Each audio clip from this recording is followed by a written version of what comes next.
In other news today, the International Atomic Energy Agency says it's completed a peer review of the Koeberg Nuclear Power Station in Cape Town. A group of nuclear professionals from 8 different countries have been looking at the long-term prospects for Koeberg.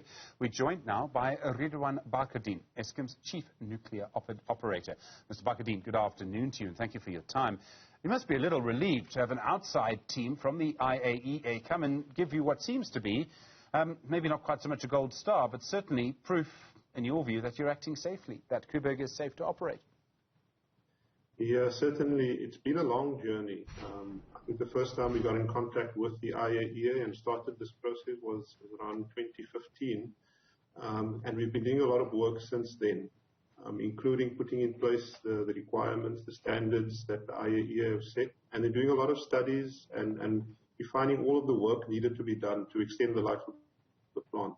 And so it's really a positive thing for us that after, these more than 5 years of work that we've landed in a good place, and the IAEA have confirmed through the experts that we are on track for extending the life of the plant with the work we've done and the condition of the plant as we have it. So you're going through the biggest refurbishment in the history of Koeberg, and it goes to the question of whether it's really safe to carry this out. I mean, Koeberg has a design life. It was designed to stop working at a particular time, and you're doing a refurbishment that will make it go past that date. I mean, it's a big question, but is it really safe to do that? It's not just us doing this. We're finding that many nuclear power stations around the world are actually extending the lives of these stations by 20 years, and some have even now stretched that by an additional 20 years to run up to 80 years. And the reason for that is that nuclear power stations are actually generally very well designed and over-designed in many ways. So when it was designed for 40 years, we've operated exactly as per the requirements of how one needs to operate within the technical specifications. And in doing so, you run the plant very lightly. And we're finding now, after nearly 40 years of operation, that the components, the plant is generally in good shape.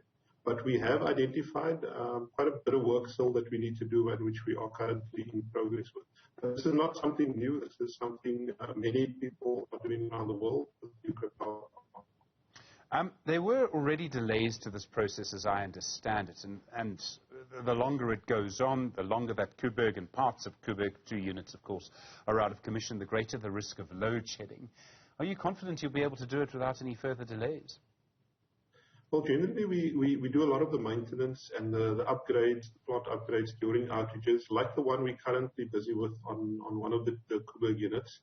And we'll continue doing that over the next few outages. So the plant runs for between 14 and 18 months, and then it gets shut down for between, let's say, 2 and sometimes up to over 5 months for these big outages. And we're finding we have to do many of those big outages now. That does put the grid under some strain, but the Eskom plans for it. They've done maintenance on the other units, and so the plan says that when Koeberg is taken offline during those outages, when planned, the grid can operate. The key thing for us, though, is to bring the unit back when we plan to bring it back, and also for the rest of the Eskom fleet to run as reliably as expected. And really, what could catch us out and has caught us out over the last few months is when we have unexpectedly high breakdowns at some of the stations. There's another question around transparency, and let me just be clear in a way this isn't under your power. It goes to what's happened at the National Nuclear Regulator, which has given you permission to do this refurbishment. And it's the fact that it was the Energy Minister, not you, not Eskom, but the Energy Minister, who removed a civil society representative, Peter Becker, from the board of the National Nuclear Regulator, just as the regulatory process was unfolding. And I remake the point that it's not up to you. But the timing is difficult, let me put it like that. Do you believe it's possible for the public and civil society organizations to get as much information as they need to satisfy themselves that what you're doing at Koeberg is safe? Yeah, we believe we are very transparent. Now, for some reason, that view is not shared by everyone out there, and we understand that nuclear is at times something that people have different opinions on.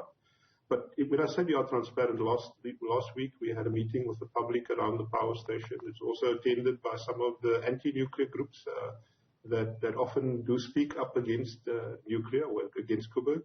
And at that meeting, we described or explained, what's happening at the station, some of the challenges we've had, quite openly. What I can also say with the life extension itself, come June of this year, we'll be submitting our request for the extension to the nuclear regulator. A lot of that, based on the work we've done that the IAEA have now confirmed, is good work.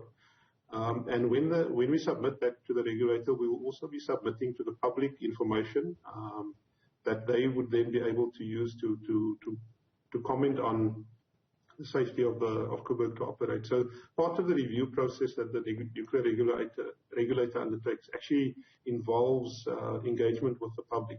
So the public will have the opportunity to give their thoughts, any concerns they may have, to the nuclear regulator to consider in that process. And it is transparent. I've seen public meetings where issues have been raised for other processes. But the public will have their process, or their chance to give their views as part of the process. Riedewaan Bakardien, I really appreciate the time. Thank you very much indeed. Eskom's Chief Nuclear Officer.